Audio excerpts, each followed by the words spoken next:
ನಮಸ್ತೆ ಸ್ನೇಹಿತರೆ, ನನ್ನ ಹೆಸರು AC ಚೆನ್ನಪ್ಪ ಅಂತೇಳಿ. ನಾನೊಬ್ಬ ನಿವೃತ್ತ ಶಿಕ್ಷಕರ ಬಡಾವಣೆ ಮದ್ದೂರು ಸ್ನೇಹಿತರೆ, ಹಾಗೂ ಸುನೋ ಮೀಡಿಯಾ ಅದರ ಒಂದು ವರದಿಗಾರ ಶ್ರೀಯುತ ಟಿಪ್ಪು ವರ್ಧನ್ ಅವರು ನನಗೆ ಈ ಒಂದು ಜವಾಬ್ದಾರಿಯನ್ನು ಕೊಟ್ಟು ಮದ್ದೂರು ತಾಲೂಕು ವರದಿಗಾರ ಅಂಥೇಳಿ ನನ್ನನ್ನು ನೇಮಿಸಿದ್ದಾರೆ ಸ್ನೇಹಿತರೆ. ದಿನಾಂಕ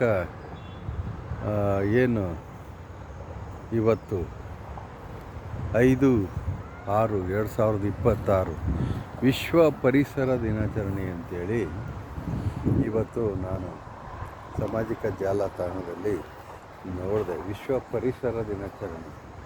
ನಾನೀಗ ನಿಂತಿರೋ ಜಾಗ ಸ್ನೇಹಿತರೆ, ನಮ್ಮ ಮದ್ದೂರಿನ ಪಕ್ಕದಲ್ಲೇ ಇರ್ತಕ್ಕಂಥ ಕೊಲ್ಲಿ ಸರ್ಕಲ್ ಪಕ್ಕದಲ್ಲೇ ಬರ್ತಕ್ಕಂತಹ ಶಿಂಷಾ ನದಿ ಇದು ಸ್ನೇಹಿತರೆ. ಈ ಒಂದು ಶಿಂಷಾ ನದಿಯ ಏನು ಸೌಂದರ್ಯನ ತಮಗೆ ತೋರಿಸೋದಕ್ಕೋಸ್ಕರ ನಾನು ಇಲ್ಲಿ ಬಂದಿದ್ದೀನಿ. ನೋಡಿ, ಇದು ಶಿಂಷಾ ನದಿ ಒಂದು ಕಾಲದಲ್ಲಿ ತುಂಬಿ ಹರಿತಾ ಇತ್ತು. ಮಳೆ ಒಳ್ಳೆ ಸಮೃದ್ಧಿಯಾಗಿ ಆಗ್ತಿದ್ದಂಥ, ನಾವು ಚಿಕ್ಕವರಾಗಿದ್ದಂಥ ಕಾಲದಲ್ಲಿ. ನಂದು ಹಾಲೂರು, ವೈದ್ಯನಾಥಪುರ ಅಂತ ಹೇಳಿ ಅಲ್ಲಿ ಬರುತ್ತೆ ದೇವಸ್ಥಾನ, ವೈದ್ಯನಾಥೇಶ್ವರ ದೇವಸ್ಥಾನ ಅಲ್ಲಿ ಪಕ್ಕದಲ್ಲೇ ಬರುತ್ತೆ ಸ್ನೇಹಿತರೆ. ನಂದು ಸ್ವಂತ ಹಾಲೂರು. ನಾನೀಗ ಶಿಕ್ಷಕರ ಬಡಾವಣೆ ಮದ್ದೂರಿನಲ್ಲಿ ವಾಸ. ನಾನೊಬ್ಬ ನಿವೃತ್ತ ಶಿಕ್ಷಕ. ಶ್ರೀಯುತ ದಿವಂಗತ SM ಕೃಷ್ಣಾಜಿಯವರ ಅವ್ರ ಶಾಲೆ ಸೋಮನಹಳ್ಳಿಲಿ, ಆ ಶಾಲೆ ಒಳಗೆ ನಾನು 30 ವರ್ಷ ಪಾಠ ಮಾಡಿ ನಿವೃತ್ತಿ ಹೊಂದಿದ್ದೀನಿ. ಈಗ ಪರಿಸರ ಸಂರಕ್ಷಣೆ ಅನ್ನೋ ವಿಚಾರವಾಗಿ ಒಂದಿಷ್ಟು ತಮಗೆ ಹೇಳೋದಕ್ಕೆ ಇಷ್ಟಪಟ್ಟು ಇದನ್ನು ಮಾಡ್ತಾಯಿದ್ದೀನಿ ಸ್ನೇಹಿತರೆ. ಇದು ಶಿಂಷಾ ನದಿ. ನೋಡಿ, ಇಲ್ಲಿ ಈ ಶಿಂಷಾ ನದಿಗೆ ಭಾಳಷ್ಟು ಇದು ಕೊಳಚೆ ನೀರು, ಮತ್ತು ನೋಡಿ ಇಲ್ಲಿ ಕಸ ಎಲ್ಲನೂ ತಗೊಬಂದು ಇಲ್ಲಿ ಸುರಿತಾ ಇದ್ದಾರೆ ಸ್ನೇಹಿತರೆ. ಏನು ಒಂದು ಪರಿಸರವನ್ನು ರಕ್ಷಣೆ ಮಾಡಬೇಕಾಗಿರುವ ನಾವೇ ಈಗ ಮುನ್ಸಿಪಾಲ್ಟಿ ಕಸನ ತಗೊಬಂದು ಇಲ್ಲಿ ಸುರಿತಾ ಇದ್ದಾರೆ. ಹಾಗೆಯೇ ಮುನ್ಸಿಪಾಲ್ಟಿಯ ಏನು ಕೊಳಚೆ ನೀರು ಕೂಡ ಇದರೊಳಗಡೆ ಸೇರಿ ಶಿಂಷಾ ನದಿ ಇವತ್ತು ಪವಿತ್ರವಾಗಿ ಉಳಿದಿಲ್ಲ. ಮೊನ್ನೆ DC ಸಾಹೇಬರು ಒಂದು ಸಾರಿ ಇಲ್ಲಿ ನಮ್ಮ ಮದ್ದೂರಿನಲ್ಲಿ ಏನು ನಗರಸಭೆ ಸಭಾಂಗಣದಲ್ಲಿ ಒಂದು ಇದನ್ನು ಮೀಟಿಂಗ್ ಮಾಡಿದ್ರಂತೆ. ಆಗ ಯಾರೋ ಒಬ್ಬ ಹೇಳಿದ್ನಂತೆ, ಏನು ವೈದ್ಯನಾಥಪುರ ದೇವಸ್ಥಾನದ ಬಳಿ ಕೊಳಚೆ ನೀರು ಭಾಳಷ್ಟು ಇದಾಗ್ತಾಯಿದೆ, ಅಲ್ಲಿ ಪವಿತ್ರವಾದ ಜಾಗ ಅದು, ಅಲ್ಲಿ ಏನು ನೈರ್ಮಲೀಕರಣ ಇಲ್ಲ ಅಂತ ಕೇಳಿದ್ರಂತೆ. ಏನು ತಡೆಗಟ್ಟುವಂತಹ ಅವರು ನಿರ್ಲಕ್ಷ್ಯಕ್ಕೆ ಒಳಗಾದಾಗ ಇದು ಸರ್ವೇ ಸಾಮಾನ್ಯ.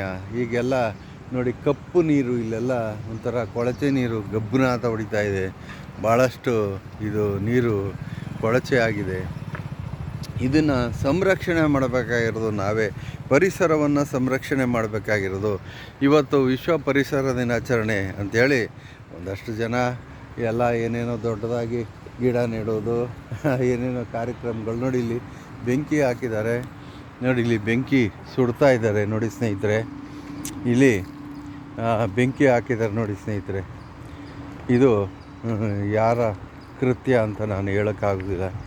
ನೋಡಿ, ಇಲ್ಲಿ ವೈರು ಅಥವಾ ಏನೋ ಒಂದು ತಂದು ಕಳ್ತನ ಮಾಡಿ ಆ ವೈರನ್ನು ತಗೊಂಬಂದು ಸುಟ್ಟು ಅದರಲ್ಲಿರುವ ಕಾಪರ್ನ ತಗೊಂಡು ಹೋಗುವಂತಹ ಕೆಲಸಗಳೆಲ್ಲ ನಡೀತಾ ಇದ್ದಾವೆ. ಅಂದ್ರೇನು, ಹೊಸ ಮನೆಗಳಿದೆಯಲ್ಲ, ಆ ಮನೆಗಳಲ್ಲಿ ಕಳ್ತನ ಮಾಡೋದು.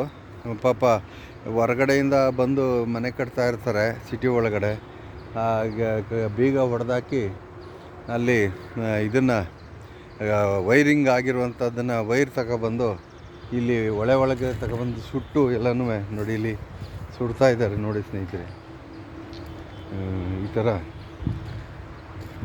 ಥರ ಈ ಪರಿಸರವನ್ನು ನಾವು ಈ ಥರ ಇಟ್ಕೊಳ್ಳೋದು ಅಂದರೆ ನಮ್ಮ ಒಂದು ಏನು ಅಧಿಕಾರಸ್ಥ ಮೊನ್ನೆ DC ಸಾಹೇಬ್ರು ಇರ್ಬೋದು, ಅಥವಾ ನಮ್ಮ ಪೊಲೀಸ್ ಇಲಾಖೆ ಎಷ್ಟರ ಮಟ್ಟಿಗೆ ಇದನ್ನು ಗಮನ ಹರಿಸ್ತದೆ ಅಂತಕ್ಕಂಥದ್ದು. ನೋಡಿ ಸ್ನೇಹಿತರೆ, ಯಾರೋ ಇಲ್ಲಿ ವೈರನ್ನು ಸುಡ್ತಾ ಇದ್ದಾರೆ. ಕಾಪರ್ ವೈರು ಅಂತ ಕಾಣಿಸ್ತದೆ. ಆ ಕಾಪರ್ ವೈರ್ನ ತಗೊಬಂದು ಇಲ್ಲಿ ಸುಟ್ಟು ಅದರ ಕಾಪರ್ನ ತಗೊಂಡು ಹೋಗಿ ನೋಡಿ. ಇಂಥ ಪರಿಸರ ಎಷ್ಟು ಚೆನ್ನಾಗಿ ನಾವು ಕಾಪಾಡ್ತಾ ಇದ್ದೀವಿ ಅನ್ನೋದಕ್ಕೆ ಇದು ಸಾಕ್ಷಿಯಾಗಿದೆ ಸ್ನೇಹಿತರೆ. ಇದಕ್ಕೋಸ್ಕರ ನಾನು ಒಂದಷ್ಟು ವಿಡಿಯೋ ಮಾಡ್ತಾಯಿದ್ದೀನಿ. ಹಾಗೆಯೇ ನಮ್ಮ ಸಿಂಶಾ ನದಿ ಭಾಳಷ್ಟು ಇದೆ ನೋಡಿ. ಇಲ್ಲೆಲ್ಲ ಬ್ರಿಡ್ಜ್ಗಳೆಲ್ಲ ಮಾಡಿದ್ದಾರೆ. ಅಲ್ಲೊಂದು ಲಿಫ್ಟ್ ಇರಿಗೇಷನ್ ಕೂಡ ಇದೆ. ಆ ಲಿಫ್ಟ್ ಇರಿಗೇಷನ್ನು ನಿರರ್ಥಕವಾಗಿ ಕೆಲಸ ಮಾಡದೆ ನಿಂತಿದೆ. ಇಲ್ಲೊಂದು ಅಡ್ಡ ಒಂದು ಚೆಕ್ ಡ್ಯಾಮ್ ನಿರ್ಮಾಣ ಆಗಬೇಕು. ಮನೆ ಜನನಾಯಕರು ಬಂದು ಈ ಚೆಕ್ ಡ್ಯಾಮ್ಗೆ ಶಂಕುಸ್ಥಾಪನೆ ಮಾಡಿದ್ರಂತೆ. ಅದು ಅಲ್ಲದೆ ನೀರು ನಿಂತ್ಕೋದಿಲ್ಲ. ಈ ನೀರು ಇಲ್ಲಿ ಲಿಫ್ಟ್ ಇರಿಗೇಷನ್ ನೀರು ಕೆರೆಗಳನ್ನು 2 ರುದ್ರಾಕ್ಷಿಪುರ ಕೆರೆ ಮತ್ತು ತೈಲೂರು ಕೆರೆಗೆ ಅದು ತುಂಬಿಸ್ಬೋದು ಸ್ನೇಹಿತರೆ. ಹೀಗಾಗಿ ನೋಡಿ, ಇಲ್ಲಿ ಹೊಳೆ ಒಳಗಡೆ ಒತ್ತುವರಿಯನ್ನು ಮಾಡಿರ್ತಾರೆ.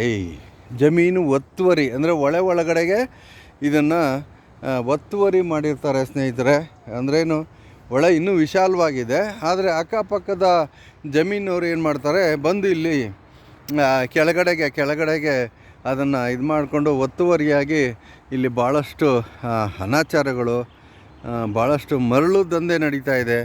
ನೋಡಲ್ಲಿ ಮರಳು ತುಂಬ್ತಾ ಇದ್ದಾರೆ. ನೋಡಲ್ಲಿ ಆ ಎತ್ತಿನ ಗಾಡಿಯಲ್ಲಿ ಮರಳನ್ನು ಯಥೇಚ್ಛವಾಗಿ ಮಾಡ್ತಾಯಿದ್ದಾರೆ. ಇದೆಲ್ಲ ನಿಜವಾಗ್ಲೂ ಪರಿಸರವನ್ನು ಉಳಿಸುವ ಕೆಲಸನೇ ಇದು. ಪರಿಸರವನ್ನು ಅಧಿಕಾರಿಗಳು, ಮಾನ್ಯ ದಂಡಾಧಿಕಾರಿಗಳು ಈ ಒಂದು ಪರಿಸರದ ಬಗ್ಗೆ ಗಮನ ಹರಿಸಿ ಅಧಿಕಾರಿಗಳನ್ನು ನೇಮಿಸಿ, ಪೊಲೀಸರನ್ನ ನೇಮಿಸಿ ಇಲ್ಲಿ ನಡೆಯುವ ಅನಾಚಾರಗಳನ್ನು ತಡಿಬೇಕಾದದ್ದು ಒಂದು ಅಧಿಕಾರಸ್ಥ ಏನು ಸರ್ಕಾರದ ಕೆಲಸ. ಅದು ಒಬ್ಬ ಸಾರ್ವಜನಿಕನಾಗಿ ನಾನು ನೋಡಿ ಈ ಥರ ಇಲ್ಲಿ ಇದು ಸಣ್ಣ ಏನು ಇದನ್ನು ಎಂಥದ್ದು ಮಿಷಿನ್ಗಳನ್ನು ಅಳವಡಿಸಿದ್ದಾರೆ. ಏನು ಒಳಗಡೆಗೆ ತಂದು ಮಿಷಿನ್ ಮನೆ ಕಟ್ಕೊಂಡು ಒಂದಷ್ಟು ನೀರನ್ನು ಅವರ ಜಮೀನುಗಳಿಗೆ ಇದು ಮಾಡ್ಕೊಳ್ಳೋಕ್ಕೆ ಮಾಡಿದ್ದಾರೆ. ಎಲ್ಲ ಅನಾಚಾರಗಳು ನಡೆದಿದ್ದಾವೆ. ಇದನ್ನು ಪತ್ತೆ ಹಚ್ಚಿ ಸರ್ಕಾರ ಏನು ಯಾರು ತಪ್ಪು ಮಾಡಿರ್ತಾರೆ ಅವ್ರಿಗೆ ಶಿಕ್ಷೆ ಕೊಡಬೇಕಾಗಿರೋದು. ಕೋರ್ಟು ಕಾನೂನು ಎಲ್ಲ ಇದ್ಕೊಂಡು, ಸಂವಿಧಾನ ಇದ್ಕೊಂಡು ನಾವು ಈ ಥರ ಅನ್ಯಾಯಗಳನ್ನು ತಡೀಬೇಕಾದದ್ದು ಒಂದು ಸರ್ಕಾರದ ಒಂದು ಭಾಗ ಅಂತ ನಾನಾದರೂ ಭಾವಿಸ್ತೀನಿ ಸ್ನೇಹಿತರೆ. ಪರಿಸರ ಸಂರಕ್ಷಣೆ ಅಂದ್ರೇನು, ನಮ್ಮ ಪರಿಸರ, ವಾತಾವರಣ, ವಾಯುಗುಣ, ನಾವು ಕುಡಿಯುವ ಗಾಳಿ, ನೀರು ಎಲ್ಲ ಶುದ್ಧವಾಗಿರಬೇಕು. ಎಲ್ಲ ಮಾಲಿನ್ಯಗಳನ್ನು ತಡೆಗಟ್ಟಬೇಕಾಗಿರೋದು ನಮ್ಮೆಲ್ಲರ ಕರ್ತವ್ಯ. ಸರ್ಕಾರ ಮುಖ್ಯವಾಗಿ ಅಧಿಕಾರಸ್ಥ ಜನರನ್ನು ಇಲ್ಲಿಗೆ ಏನು ಪೊಲೀಸ್ ಇಲಾಖೆ ಇರ್ಬೋದು ಅಥವಾ ಇನ್ನೊಂದು ಯಾವುದೋ ಏನು ಯಾವುದು ದಂಡಾಧಿಕಾರಿಗಳು ಇರ್ಬೋದು, ಬಂದು ಗಮನಿಸಿ ಈ ಏನು ಮರಳು ದಂಧೆಯನ್ನು ತಡೆದು ಇಲ್ಲಿ ಪರಿಸರವನ್ನು ಉಳಿಸ್ಬೇಕಾಗಿರೋದು ಅವರ ಕರ್ತವ್ಯ ಅಂತ ಹೇಳ್ತಾ, ನಮ್ಮ ಒಂದು ಸಾಮಾಜಿಕ ಏನು ಜನರು ಒಂದಷ್ಟು ಒಳ್ಳೆಯವರಾಗಿ ಈ ಕೆಟ್ಟ ಕೆಲಸಗಳನ್ನು ಮಾಡ್ದೇ ಈ ನದಿಗಳನ್ನು ಪವಿತ್ರತೆಯನ್ನು ಕಾಪಾಡಬೇಕು ಅಂತ ನಾನು ಈ ಮೂಲಕ ಕೇಳ್ಕೊತೀನಿ ಸ್ನೇಹಿತರೆ.